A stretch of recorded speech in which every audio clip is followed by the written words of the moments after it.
It's only available for a limited group. LinkedIn Live is not working. Okay. Okay. But on your profile, pretty sure that you have access. Let us know. Go live.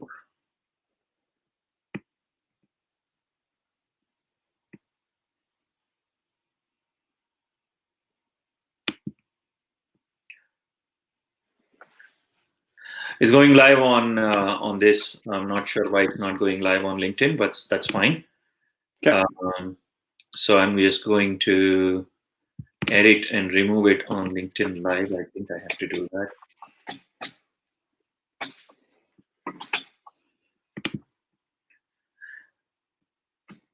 Oh, crap. Hi, everybody. I'm trying to figure out if we can go live on LinkedIn as well. It seems there is a problem on LinkedIn, but we are live on Facebook, on YouTube. And my name is DV Dronam Raju. Today we're going to talk about work from home. Is my company spying on me? There are some implications of that on California privacy law. We're going to discuss that on the call. On live, we have Brad Hammer also with us, and he's the founder and privacy attorney at Bokaris Group. Brad, a quick intro. Sure. Yeah. Hi, I'm Brad Hammer. Started in big law. Started my own firm 4 or 5 years ago, focusing exclusively on data privacy and cybersecurity. And as we're going to talk about today, in addition to CCPA, COVID-19 seems to have launched a whole new set of privacy discussions. So, thank you, Brad. So we want to discuss what CCPA quickly, and then get into the work from home privacy issues. As most of you know, the law has been signed in May 2018. It's in effect on January, and the enforcement is set to begin on July 1st, 2020. I hope all of you are getting ready for CCPA enforcement. If not, just contact us, and we can help you very rapidly go live. Be compliant with CCPA in basically a few days. So Brad, I think this conversation today is about work from home, right? Yep. And Yep. it's about online monitoring solutions and what is involved in online monitoring solutions, and what are the privacy and security issues associated with online monitoring solutions. So what do you see? I mean, are employers doing a lot more monitoring nowadays because people are working from home? Yeah, I mean, so the "is my company spying on me" was sort of a it was a attention grabbing headline, but I mean, not that out of line with some of the new technologies we're seeing. Companies have always traditionally, when you're on a company issued device, there's no expectation of privacy, right? They've got any number of sort of data loss prevention or other monitoring capabilities on your device.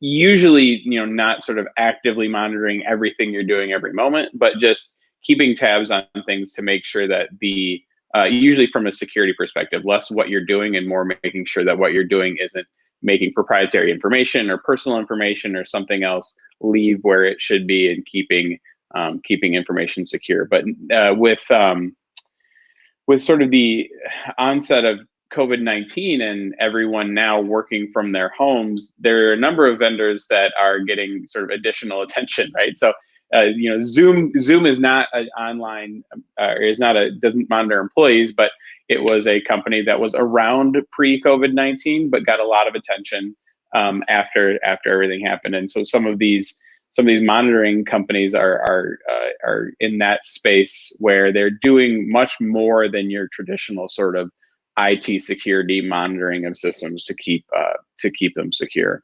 Right. So there's a number of companies that do this, and it has been the situation some time back from a security perspective. People are figuring out what website you're going to. Employers had this technology before, right? Mm-hmm. Even if you were inside the office, that if you were actually going to adult websites or something like that, or blocking Facebook and that, they had, of course, blocking social media also was in effect in many companies and many employers as well. Even Amazon shopping, blocking Amazon shopping from inside the company networks, that was also in place. And is this a stretch to imagine that if you're working from home, that you can't shop on Amazon on your, when you're at Right. home working, Right. Yeah. Well, it's interesting to the degree to which some of those limitations might have been based in the networks of the limitations of monitoring that were based on you being logged into your employer's network via a laptop or on a desktop computer there. And now that they're home, they're either finding that they don't have as good of monitoring capabilities, or maybe they didn't have much in the way of monitoring previously because of the way in which they were keeping tabs on you, I guess, at your own office, and now they feel that they need something else. But it's interesting to say the least. These are definitely companies that are going beyond, like I said, beyond the typical what you'd imagine as IT security, and much more. I know that the companies that the companies that offer these services don't like the terms, nanny programs or chattelware or whatever you want to call it. They don't care for that, but it's in a sense, that's what it's doing. It's seeing what your activities actually are on a day to day. So minute by minute. Right. Yeah. So let's consider what some of the things that employers could collect in terms of monitoring, right? I could think of a number of substantially large amount of data that they can capture. Absolutely. I am guessing, my guess is that the employers are not doing it on their own systems. They're probably using a service. So again, now a service provider, a software company who is providing these work from home monitoring approaches and stuff like that, they are storing the data. And the data that they could store, and the cookies and all of the other stuff they could store is substantial, right? All the browser history, keystrokes, mouse tracing, clicks, downloads, email usage. If you went to a website, did you actually read the whole thing? Only scrolling. Exactly. Of it. How long did you scroll? How far did you scroll? All of that stuff, right? Obviously, email usage, because email is a company's email, or even external email usage, right? You can do webcam access, audio access.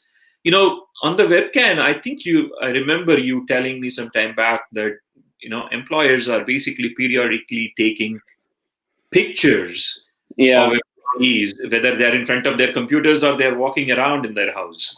Right? Some of these programs enable the device's webcam. So let's say you're working on a laptop that has webcam, enable them to actually turn that webcam on. I would say that most of them I've seen don't actually, it's not as if you can turn it on and just watch a live stream of what your employee is doing. I'm not saying that that's beyond the realm of possibility, but I think that typically what they're doing is taking some sort of screenshot of or a picture. They're not taking video, but they're taking a picture of what you're doing at any given point in time on a device. And it's interesting to me because when I think about this in relation to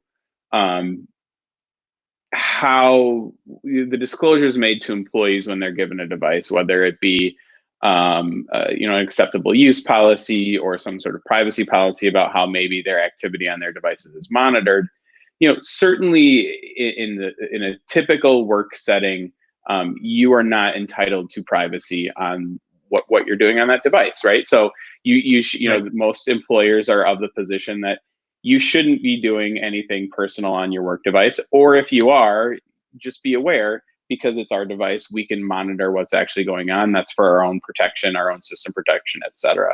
So that's not illegal. It's not illegal. There's no regulation. It's not. It's not illegal, and it's arguably within sort of this realm of what they've been disclosed. It's interesting to me, and I don't know that it's illegal, but I'll be interested to see how that it plays out with the taking photos within someone's home, because it seems a step beyond, right? Because if you are, let's assume that the program that you're using is able to monitor what the employee is doing on their computer and whether or not they're working, how much time they're working, what pages they're on, it would seem that you have plenty of information about whether or not that employee is working that you don't need to take the additional step of taking a photo of them to see. I'm not sure what they're wearing, whether they clean their room or their office that day. So it would seem to me, frequently these conversations I have with clients are, just because you can collect it doesn't mean you need to. And Right. is there a why? Right. And is there a way, as a best practice, is there a way to collect less and still achieve just as much of an end with collecting less information? Exactly. And it's a concept that's prevalent in most privacy laws, right? In GDPR, this sort of reduction of data, only collect what you need. CCPA is the same way, only collect what you need. Right. And so that's where it gets into this weird gray area that, I mean, it clearly hasn't been tested yet, but Right. yeah, So to see how that plays out. privacy aside, from a security perspective, today, even before the pandemic, even before anything, employers always monitored what type of confidential information was being exfiltrated from laptops and computers, whether the employee was working from home or whether the employee was working from the office. So there was this question of protecting their confidential information and protecting information as such, right? So that technology has been there, and employers were using that technology. And they were also using technology with respect to acceptable use policy, on acceptable use internet policy. So whether or not some employees are, skirting some of those policies, etc. Right. So there is that security aspect of it, right? So that security that sometimes overrides the privacy elements of it. So this is an area where security overrides privacy, right? So that is so from that perspective, from the perspective, if it is legal or illegal, I think there is no question about that element of it, right? So the employers have the right to monitor, especially given the security elements of it, right? And that's a preference of even privacy regulators, right? You are given, sort of reasonable leeway to monitor the activity of your own employees in order to make sure systems are secure. Because if you're talking about from a privacy perspective, if you're talking about a privacy regulator, they want the personal data secure, and so they support generally, the monitoring and keeping tabs on employees. In order to keep things secure, you bringing up security brings up an interesting point, though, with regard to some of these new vendors, because you're talking about vendors that are arguably monitoring what's going on your systems that are different and new, as opposed to your standard sort of data loss prevention vendors, your IT security vendors that you might engage strictly with security in mind, because these vendors are in essence monitoring something else. The apps and the programs are designed to monitor your employees to determine whether or not they're actually working, as opposed to with an eye toward keeping your data secure. And so you have to make sure that your contracts with these vendors and are rock solid, and you have to make sure that you are doing your due diligence with regard to these vendors, because they're not only getting a significant amount of personal data about your employees, which if breached could be a significant issue for both the vendor and you as a company. They're potentially getting a lot of proprietary information if they're actively monitoring the work that your employees are doing. And so to the degree to which their systems are ending up with a significant amount of your personal information, confidential proprietary information, other sensitive information about your employees and your company, you should be doing the same amount of due diligence as you would do with, say, a cloud-based server or something like that. You can assume anything and everything that you might be doing as a company could arguably be landing with these with these vendors, depending on the degree to which they're monitoring. So and that brings us to a key question. So what should employers do under CCPA, right?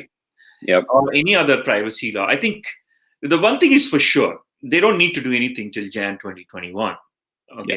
Obviously. Because there is an amendment with employer exemption under CCPA, employee exemption till Jan. The one exception to that would be the degree to which any monitoring they're doing is outside the scope of any privacy notice that was already provided to employees, right? So if you've voluntarily given your employees some sort of privacy notice, and this monitoring is going to violate that or be Right. different than what you've given them, that Right. that arguably is not only potentially an issue in California or other states. It's a federal trade, it's an FTC issue for fair and deceptive trade practices, even though it's not really a consumer issue. But there's some question of, are you violating a notice or contract with an employee if it's not in line? So that would be my one exception to it being outside of the law. So right. So what you're basically saying is, if you are planning to do something like this, change your internal privacy policy first. Saying you are doing it, you're actively collecting data, disclosures primarily. Transparency. Transparency and disclosures. Right. Right. Yeah. And how about union contracts? That also comes into play, right? Yeah, this has been a common issue that I've dealt with under GDPR with my clients that have a European presence for a while, is that they have what's the equivalent of a union, which are works councils over there, that frequently have concerns about privacy issues and monitoring of employees. And I would anticipate if any of your employees are union, there might be limitations on what you can be doing with their personal data. There might be limitations on what you can be doing in terms of monitoring and that, and what you can do in terms of disciplinary action on the back end, depending on how you got information about whether they are or aren't doing their job. So that really, as a privacy lawyer, that sort of gets onto this border of it gets to be more of an employment issue than a privacy issue, but it's one that is definitely worth noting. So right. Yeah. Great. So then, but once Jan 2021 starts, right? You should then be able to, if there is no extension of the amendment under CCPA, right, AB 375, then you need to basically figure out how to get all this information together so employees know what information is collected and what and they have the right to basically say, please delete it. Right. And so or whatever those pieces are. Yeah, right? you'll have to exactly make sure make sure that a notice that is consistent with CCPA is clearly issued and provided to your employees. In addition, exploring how employees may or may not be able to exercise their privacy rights too. So are there exceptions? Is there an exception that you can rely on in terms of deletion or other requests that they could make of their data? I mean, there very well may be, but it's going to depend somewhat, I think, on the intrusiveness and getting back to that purpose limitation, right? That's where some of the analysis is going to be. Is there a business purpose for what's going on here? And as activity would be challenged, weighing that purpose against privacy rights, and is there a different way to achieve the purpose that is less intrusive on privacy rights? Correct. And how about what should the software vendors providing these apps do? They absolutely have to have a method. Come Jan 2021, they should have a method or some API, in my opinion, to be able to say, okay, here is the data for this specific employee in collective for the last 12 months. So be able to provide that data. Now, one question that is lingering in my mind when you're talking about internal policies versus consumer-oriented policy, right? Employee can under CCPA, can they be two different things? So can you write policies specifically for employees and then write policies specifically for